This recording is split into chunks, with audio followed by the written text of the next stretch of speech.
参勤交代was truly a hellish system that drove many daimyo to ruin.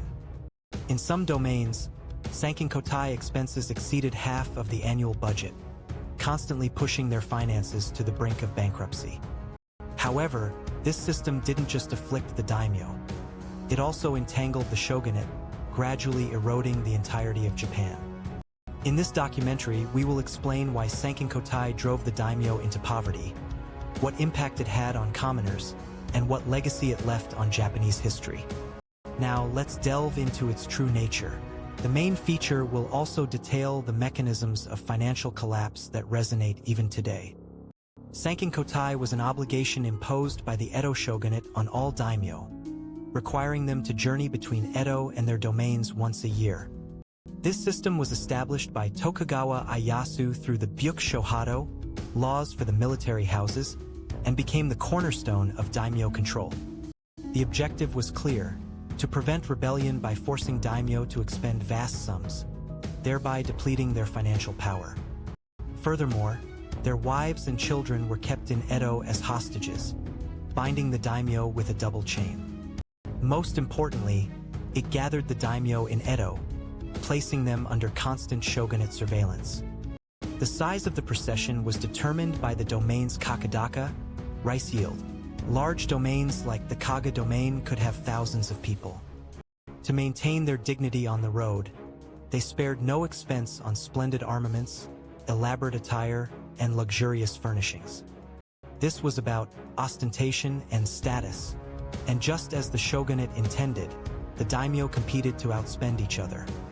According to some records, approximately 30% of an average daimyo's annual budget was consumed by参勤交代. While these enormous expenditures solidified the shogunate's control, they also pushed domain finances to the brink.参勤交代expenses primarily comprised personnel costs, food, lodging, and gifts. Leading retinues of hundreds to thousands of retainers required astronomical amounts of food and accommodation. Furthermore, the maintenance costs for the daimyo's Edo residences and the salaries for their Edo karo, chief retainers, were immense. Especially indispensable were the gifts presented by daimyo to the shogun and bribes offered to key shogunate officials. These expenses didn't come from the daimyo's personal pockets. The burden directly fell upon the farmers in their domains. Increased land tax, nengu, and forced labor called byaku further impoverished the farmers' lives. To offset their financial difficulties, daimyo borrowed money at high interest from merchants, a practice known as daimyo-gashi, daimyo loans.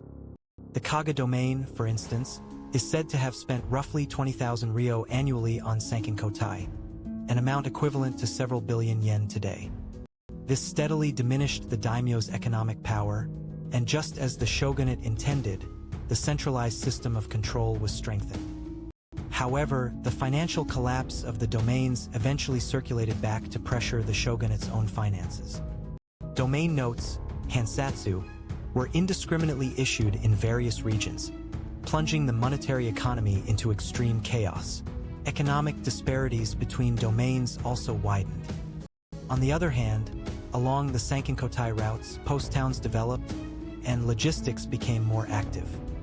While this brought temporary economic benefits, it did not solve the fundamental financial hardships of the domains. The shogunate could not overlook the situation and embarked on financial reforms, notably the Kyoho reforms by the 8th shogun, Tokugawa Yashimun. He introduced the age-mai system, rice offering system, where daimyo were required to contribute rice to the shogunate in exchange for shortening the参勤交代period to 6 months. However, this was merely a temporary alleviation, and the daimyo's finances were not fundamentally improved. Rather, whenever the shogunate's finances struggled, the burden of参勤交代tended to be reimposed more strictly. By the late Edo period, Bakamatsu, pressure from foreign powers intensified, forcing domains to strengthen their military defenses.参勤交代became a significant impediment to raising military funds. In Bunkyu II, 1862, the shogunate finally decided to ease参勤交代. The daimyo's stay in Edo was reduced to 100 days, once every 3 years. This was also evidence that the shogunate no longer had the power to control the daimyo. Then, in KO4, 1868, amidst the turmoil of the Meiji Restoration, Sankinkotai was completely abolished. Sankinkotai successfully stripped the daimyo of their wealth and curbed their rebellious spirit against the shogunate. However, at this cost, domain economies were exhausted, and many commoners suffered in poverty. Moreover, the shogunate itself became overly reliant on its economic ties with the daimyo, ultimately choking itself. Why did Sankinkotai plunge the daimyo into poverty? It was due to the immense procession costs, living expenses in Edo, and excessive spending driven by ostentation. What was its impact on commoners? Their lives were pushed to the extreme by increased land taxes and forced labor, byaku.